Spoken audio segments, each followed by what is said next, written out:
Hello, on se retrouve pour le tag Cozy Automne que j'ai vu sur la chaîne de La Bouquinade. Je vous mettrai sa chaîne en barre d'infos si jamais ça vous intéresse. Et puis je me suis dit que moi aussi j'avais envie de blablater autour de l'automne, autour de lectures, autour de pas forcément des lectures qui viennent de sortir. Ça fait une espèce de recommandation pour l'automne en même temps. Bref, on y va tout de suite, c'est parti. La première question, c'est quel est le livre qui me fait toujours penser à l'automne? Et moi, j'y ai mis L'Empire du Vampire de J. Christophe parce que c'est un livre qui sort systématiquement en automne. Le 3e tome va arriver et ça va être terminé. Et je sais pas, pour moi ça décrit parfaitement la période parce que voilà, les vampires c'est une créature d'horreur. J'adore absolument cette saga dans lequel on ne s'ennuie absolument pas. Et d'ailleurs, pour ceux qui connaissent pas, dans celui-ci on va suivre Gabriel de Léon qui vit dans un monde où le jour est mort depuis 27 ans. Et du coup pendant ces 3 décennies, les vampires ont fait la guerre à l'humanité pour s'imposer tout simplement. Et donc comme je vous le disais, on va suivre plus particulièrement Gabriel de Léon qui fait partie d'un sang d'argent et leur but en fait c'est de retrouver le jour et de tuer tout l'ensemble des vampires. Et j'adore cette histoire, vraiment je suis fan et je suis tellement contente de savoir qu'il y a le dernier tome là qui arrive incessamment sous peu pour pouvoir clôturer cette saga. En plus il y a des magnifiques illustrations à l'intérieur. Je trouve que c'est un objet qui fonctionne du feu de Dieu, il y a une carte, enfin, je sais pas. Moi j'adore, de toute façon vous savez maintenant que j'ai un amour pour J. Christophe et donc à chaque fois qu'on me demande quel est le livre que je veux pour l'automne, c'est toujours lui qui sort. Et c'est la seule et unique question où je n'ai mis qu'un livre à l'intérieur. Hein. Dans les autres j'en ai mis 2.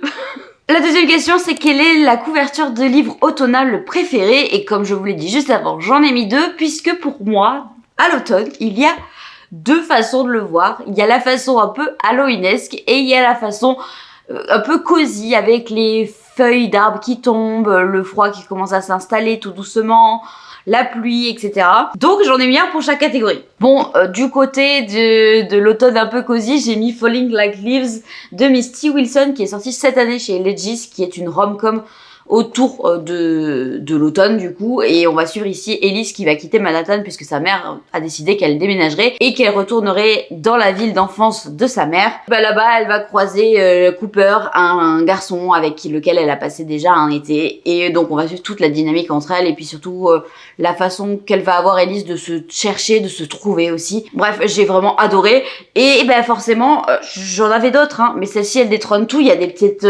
citrouilles, même derrière il y a les feuilles d'arbres avec les citrouilles. Voilà, ça crie l'automne. Et du côté halloweenesque, il y en a une que j'aime vraiment particulièrement. Je sais pas, c'est un peu le côté portrait ou cabinet de curiosité, je sais pas. C'est La Lignée des Maudits de Bleu Guillou qui a été publié chez Didier Jeunesse l'année dernière. Ou c'était en janvier? C'était en janvier. En janvier de cette année. Bref, ça fait un petit moment vu qu'on arrive progressivement en 2026. Mais je trouve que cette couverture, pareil, elle crie l'automne. Donc là, on a un fantôme, on a des portraits de famille, on a ce côté un peu spectral. L'arrière, pareil, ça va du feu de Dieu. À l'intérieur, on a un petit cimetière. Bref, tout me fait penser à l'automne dans ce livre. Là, même là, regardez, ça fait peur quand même. Mais voilà, du coup je la trouve absolument magnifique avec ce geste page. Enfin voilà, du coup c'est vraiment une couverture que j'affectionne tout particulièrement à cette période-là. Et pour ceux qui ne connaissent pas l'histoire, ici on est à Édimbourg en 1877 et on va suivre une jeune fille qui fait partie d'une famille qui se fait passer pour des médiums. Et en fait la seule qui l'est réellement c'est elle. Sauf qu'elle veut pas le dire à sa famille pour pas devenir un gagne-pain. Malheureusement, un jour, un fantôme un peu particulier va apparaître devant elle et elle va être obligée d'annoncer qu'elle a ses pouvoirs. Elle va être obligée de mener l'enquête, etc. Et j'ai vraiment passé un excellent moment avec ce livre qui a été un coup de cœur. Je suis fan maintenant, vous savez, de Bleu Guillou. J'adore les écrits qu'elle fait dans les styles différents qu'elle peut avoir. Et celui-là, il a marché de la même façon que Conjuration. Enfin voilà. C'était super cool. La troisième question, c'est quelle est ta boisson automnale préférée? Et je vous l'ai déjà dit, mais je suis une inconditionnelle du café. Vraiment, c'est la boisson que je peux boire toute l'année. J'adore ça. C'est vraiment un péché mignon, limite, le café. Mais il y a une boisson qui se rajoute essentiellement à l'automne et en général aussi en hiver. Mais bon, c'est pas le sujet. C'est les Starbucks Caramel Macchiato qui se mettent dans les machines. C'est une bonne question. C'est une quoi? C'est une Dolce Gusto? Je sais plus ce que c'est ma machine. Mais en tout cas, voilà, c'est ces petites dosettes là que je bois quasiment qu'en automne en vrai. Je suis même pas sûre d'en prendre en hiver, mais en général en automne. c'est ma boisson. Voilà, c'est ce que je sors et je ressors chaque année, j'en rachète chaque année. Ça marche bien, ça a une odeur de caramel, c'est facile à boire, c'est un petit peu sucré. Tout ce que j'aime. La 4e question, c'est préfères-tu lire tard le soir ou tôt le matin? Et la réponse est vite fait, c'est que c'est tard le soir parce que le matin, je prends pas forcément le temps, j'ai pas envie de me lever plus tôt que ce que je fais déjà et donc j'ai tendance à lire tard le soir. D'ailleurs, je lis très peu en journée parce que elle m'endort. Je vais lire en journée si je sais que je veux faire une sieste derrière. Ça marche du feu de Dieu. Sinon, je le fais pas. Et ce qui est marrant, c'est que je trouve que ça m'endort moins le soir que ça m'endort dans la journée. Je ne sais pas pourquoi, mais en tout cas, je lis le soir et j'adore lire le soir. Vraiment, être dans mon lit avec mon livre et savoir que je vais dormir dans quelques heures, c'est le combo parfait. C'est mon rituel d'ailleurs chaque soir. Sauf quand il y a une exception, on sort ou je sais pas quoi. Les soirs de semaine, vous êtes quasiment sûr qu'à partir de cette heure, vous pouvez me trouver dans mon lit avec mon livre. La 5e question, c'est Halloween approche. Quelle est ta lecture d'épouvante préférée? Je suis une flippette, donc je ne lis pas de livres d'épouvante. Ce qui se rapproche le plus, c'est les deux que je vais vous présenter là. On va dire qu'il y a une part un petit peu terrifiante, mais de ma vision à moi de flippette. Vous pouvez venir derrière moi, vous êtes quasiment sûr que je vais hurler de peur. Je suis une méga flippette. J'ai essayé de prendre des livres que j'ai lus l'année dernière parce que sinon je vous aurais placé Fille de rouille, mais je vous en ai parlé déjà récemment. Donc là j'en ai pris 2. Le premier dont je voulais vous parler, c'est Evocation de S.T. Gibson. Il n'a pas encore été traduit en français, mais je suis quasiment sûre qu'ils vont finir par le faire. Parce que c'est une super chouette histoire et puis c'est une autrice qui est déjà publiée, je crois, chez Sabran et de Saxus. Donc à mon avis celui-ci va finir par arriver chez nous à un moment ou un autre et moi j'ai vraiment passé un super chouette moment. Donc la partie horreur là-dedans c'est les démons, on a des possessions de corps on va dire. Donc de ce dont je me souviens on va suivre 3 personnes, David, Moira et Rhys. Et donc Moira et Rhys sont en couple. David était dans le passé en couple avec Rhys, sauf qu'ils se détestent, mais David va appeler Rhys au secours. Donc les 3 vont devoir s'allier pour essayer de sortir un démon. Bon résumé est claqué au sol. Vraiment je dois pas du tout vous donner envie de le lire, mais j'ai vraiment passé un bon moment, même si pour le moment il n'est qu'en anglais. J'imagine qu'à un moment donné il va le sortir en français, peut-être qu'à ce moment-là je le ressortirai de nouveau pour vous dire d'aller le lire. Et le deuxième, c'est Tonight I Burn de Katharine G. Adams chez Brajlon, que j'ai adoré l'an dernier, qui a été un énorme coup de cœur à la même période. Et bah voilà, je me suis dit c'est le moment d'en reparler. Ici, au niveau frisson, c'est surtout de la part du Haut Gardien, parce que là on est dans une histoire où l'on va suivre une jeune fille dont j'ai complètement oublié le nom, Penny Albright. Son but avec du coup son coven, c'est de surveiller le voile, donc ce qui sépare le monde des morts avec le monde des vivants. Malheureusement, elle vit également dans un monde où il y a un Haut Gardien qui contrôle absolument toute la population. Il pose des masques afin de faire devenir les gens des pure marionnette où en gros ils n'ont plus aucune pensée, plus aucun libre arbitre, rien du tout. La vie de Penny va basculer le jour où sa sœur va partir à travers le voile, sauf qu'elle ne va pas revenir et donc Penny va partir à sa suite et là-bas elle va rencontrer quelqu'un. Je peux pas vous en dire plus, mais moi j'ai adoré le Haut Gardien, il est absolument terrifiant, je le trouve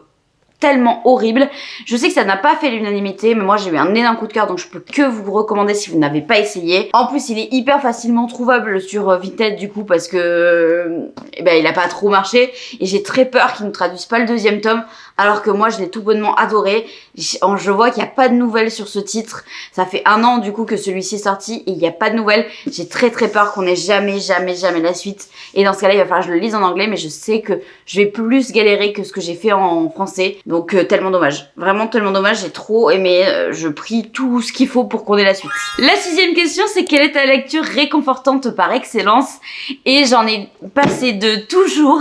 Et là, je me suis concentrée plus sur la cozy fantasy, un genre littéraire que j'adore, dont je vous parle assez souvent. Donc là, j'ai ressorti 2 livres que j'ai lus il y a plus ou moins longtemps, mais qui marchent pour les 2. Le plus récent des deux, c'est Rewitched de Lucy Jane Wood, dans lequel on va suivre donc Belle qui travaille dans une librairie et un jour elle va recevoir un message de son coven qui lui dit que elle doit passer un espèce d'examen pour savoir si elle mérite ou non de garder ses pouvoirs. Sauf que bon, elle a un peu mis tout ça de côté, que elle s'est jamais vraiment entraînée et elle va passer l'épreuve. Sauf qu'on va lui demander d'aller s'entraîner avec son mentor. Elle va être donc accompagnée de plusieurs personnes, sa mère qui est très optimiste, son mentor qui est un brin sociopathe et un protecteur très très beau, et j'ai vraiment beaucoup aimé. On a vraiment une relation intergénérationnelle que j'ai trouvé absolument magnifique. Il y a une accélération sur la fin à laquelle je m'attendais pas. Donc c'est vrai que c'est un cozy fantasy mais qui accélère beaucoup à la fin. J'ai vraiment adoré et je trouve que vraiment ça crie l'automne. Et le deuxième dans cette vibe, je ne pouvais pas faire cette vidéo sans vous parler de la société très secrète des sorcières extraordinaires de Sangu Mandana, qui a été un coup de cœur, je crois, il y a 2 ans maintenant. Je pense qu'il est sorti en 2023, je pense. Oui, c'est ça. Et ici, on va suivre Mika Moon qui se fait passer pour une sorcière sur les réseaux sociaux alors qu'elle en est réellement une, sauf qu'elle ne doit pas le dire, et un jour, elle va recevoir une demande d'emploi un peu particulière qui va bouleverser sa vie, et on va croiser ici des tonnes de personnages plus attachants les uns que les autres. Attention cependant, même si c'est, on dirait que c'est un livre young adulte, voire jeunesse, ici, il y a une scène de smut en plein milieu qui, à mon sens, n'a rien à faire là, qui est facile à sauter, mais elle est là, quoi. Donc, si jamais vous voulez pas lire de smut ou le donner à quelqu'un d'un peu plus jeune, méfiez-vous. Et il n'a pas, voilà, la bille ne fait pas le moine, comme on dit. La 7e question, c'était quelle est ta bougie d'automne préférée? Et pareil, j'en ai 2. Il y en a une que j'utilise à peu près toute l'année, mais je vous parle très peu de bougies, donc autant vous en parler là. Il y a quelques années, une de mes copines nous a offert à Noël, on en a toute une, cette bougie là, amande de la marque Suzanne, et je ne l'ai absolument jamais fait voler. Bon là c'est plein de poussière, ça fait des années que je l'ai, mais bon bref, et vous pouvez pas avoir l'odeur, mais c'est de l'amande et en fait t'as même pas besoin de la faire brûler, ça sent tellement fort et c'est tellement embaumant qu'en fait quand j'ai besoin de sentir une odeur, juste j'ouvre le capot et ça embaume toute ma pièce, ça laisse une légère odeur que je trouve absolument sensationnelle. Et je trouve que ce packaging, il fait très stylé, je sais pas comment vous le dire. Donc c'est vrai que ça fait un objet de déco en même temps. Bref. Et il y en a une autre où je fais exactement la même chose, j'ai exactement le même principe. C'est la bougie qu'ils avaient fait pour justement la lignée des maudits dont je vous ai parlé un peu plus tôt dans la vidéo. Didier Jeunesse avait fait plein de petits goodies et ils nous en ont offert une. Donc là, normalement, il y a le capot. Ils nous en ont offert une qui est à la cannelle. Et pareil, comme odeur d'automne, c'est parfait. Donc quand j'ai envie de sentir un peu autre chose, ça sent hyper fort, sauf que du coup, quand tu l'ouvres, t'as vraiment l'odeur qui se répand dans la pièce. C'est vrai que je ne fais plus brûler de bougies maintenant depuis, je sais pas, 1 an. Bah si, ouais. En fait, c'est avec l'arrivée de mon autre chat, elle est tellement bête qu'elle serait du genre à aller renverser la bougie. Donc c'est vrai que je flippe un peu et je ne le fais plus. Mais avant, j'utilisais celle de... c'est une marque, j'arrive pas à trouver la marque, c'est une marque qui avait fait le buzz à un moment donné, tout le monde en avait, tout le monde en mettait, et c'est vrai que les odeurs étaient sensationnelles. Et je vous avoue que je n'arrive plus à retrouver du tout la marque. Je suis allée vérifier entre temps si je ne trouvais pas encore, et effectivement il m'en restait quelques-unes, c'est Yankee Candle, et j'utilisais ce format-là que je mettais dans un pot exprès, et bon là c'est Cherry Blossom, donc c'est pas trop de saison, ça va bien avec Mo, mais c'est tout. Et j'en utilisais pas mal de chez eux, et il y en avait plusieurs, notamment à Noël. Il y a vraiment des bougies qui sentent le sapin, ou vraiment les gros cakes et tout, et j'adore ça, vraiment c'était génial. Mais du coup c'est vrai que je fais plus brûler de bougies, alors que c'est un truc que j'adore, d'avoir une petite bougie avec la petite ambiance et tout. La 8e question, c'est lorsque tu ne lis pas, quelle est ton activité automnale préférée? J'ai toujours fait beaucoup d'activités manuelles. J'aurais pu vous parler de coloriage, de puzzle, etc. Mais c'est vrai que j'apprécie tout particulièrement faire mon reading journal en automne. Donc je vous l'avais montré en début d'année, mais forcément il a été un peu étoffé au fur et à mesure des années. Et là, j'ai pas encore rempli mon mois d'octobre, mais je trouve mon mois d'octobre trop beau. Je sais pas pourquoi, il y a vraiment une vibe avec les petits autocollants là de citrouille, les petits écureuils et tout ça. Je trouve que ça marche du feu de Dieu. Et je sais pas pourquoi, je l'adore. Et je sais pas, octobre et novembre, c'est vraiment des mois que j'adore faire parce qu'il y en a un que je fais vraiment côté cosy comme je vous le dis, et de l'autre côté en général je suis un peu plus flippant. Par exemple celui-ci c'est celui de l'année dernière, donc en octobre j'avais fait ça et en novembre j'avais fait ça, donc vraiment on est sur deux salles, deux ambiances, mais je m'étais éclatée à faire les deux. Et l'année d'avant c'est vraiment la première année où j'avais commencé à le faire, donc soyez indulgents quand même. En octobre j'avais fait ça et en novembre j'avais fait ça. Vraiment, je fais ça chaque année. Donc ça, c'est 2023. Celui que je vous ai montré avant, c'est 2024.